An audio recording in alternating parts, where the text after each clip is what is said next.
Hey, Chris here. In approximately 1 month, my parents and I will be headed on a trip to our #1 bucket list destination in the world. And doing some last minute planning, did have a few travel questions that I want to throw out to you to get your thoughts and hear your experience. Also, I highly suggest watching to the very end of this video as well. So let's go ahead and get started. The first question I have is a major question a lot of people have when they travel overseas. So the country we'll visit is approximately 7 hours ahead of our time, and we're on Eastern Standard Time, so it's going to be a huge change for us. That's by far the most that we've ever had to change forward or backward, either direction. So the question I have is, how do you deal with jet lag? And I know there's a lot of information out there, and one thing I think I'm going to initially try is I will have the weekend before, and I even get a long weekend the weekend before we travel. So I'm going to kind of start to change my sleep pattern and see how that helps. I know a lot of people talk about sleeping on the plane or maybe limiting your sleep on the plane. That way when you get to your destination, we will arrive in the afternoon, or I should say the evening, at approximately 5 o'clock. So I know our goal getting there is when we arrive, we will have to go through customs and immigration, all the different stopping points, but we'll also have to rent a car to get to our first destination, which isn't far from the airport. And our goal is just to get there, get kind of settled, and relax the rest of the night. So do you have any tips or things you like to do to either prepare or help adjust to the time difference when you arrive at your destination? When I travel, I do rely heavily on technology. I do my best to make sure I'm up to date on all the different apps that are going to make life as easy as possible. So I always try to make sure I have those hotel apps downloaded, or airline, or all the different map apps like Google Maps or Waze. Even have a toilet finder app on my phone as well. So my second question is, what travel apps do you recommend? What travel apps do you make sure you have downloaded before you travel, and which travel apps do you recommend to your friends? Question number 3. The country we're going to visit is very tour heavy. So a lot of people who visit, especially their first time, are probably going to be on some kind of organized tour.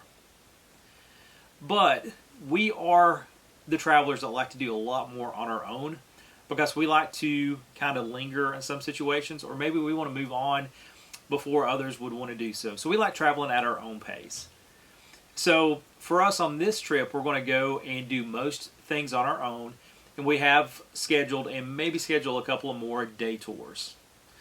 So in saying that, definitely want to know what your travel preference is. Do you like to do an organized tour? And again, I can see a huge advantage of that. Or do you like to do things more on your own? For me, I love to plan, and for me, this is almost 2 years in the making, I guess.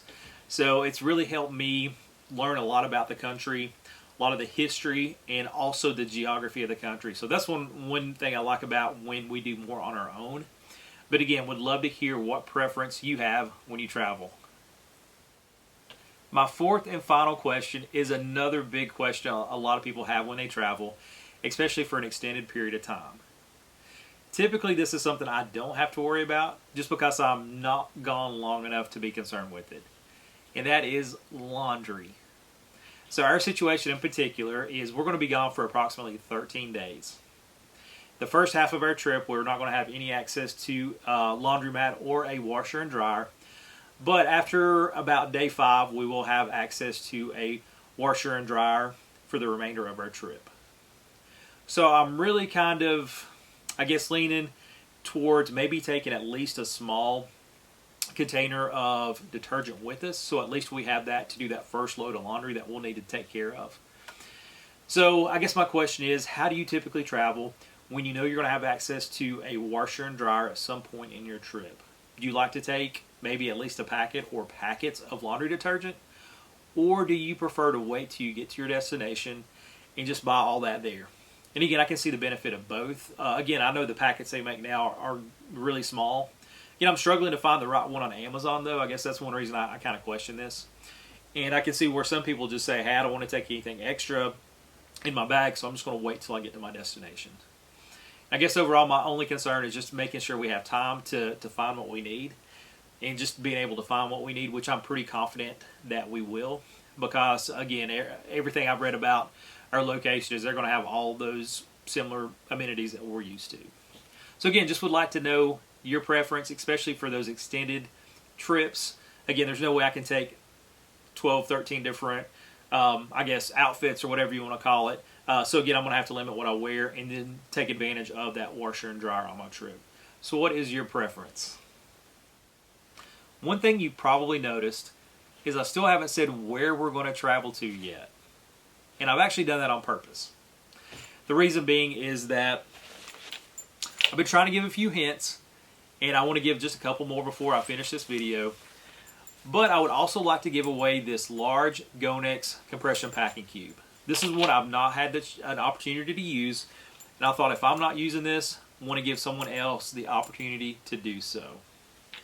So if you're interested in possibly getting a new compression packing cube, would love to hear your guesses on where you think we might be traveling. So what I'll do is anybody who guesses correctly, I'll just enter your name and pull a name at random to send this to. And of course, if nobody guesses correctly, I'll just pick from all the guesses and again, randomly select a person and send this out to you. So a couple of additional clues. I know I've gave, I guess, some vague type clues, but it is a very, very small country. At some point in a lot of people's lives, they feel like that they need to or would like to visit this country. And again, this country, a lot of people visit there every single year.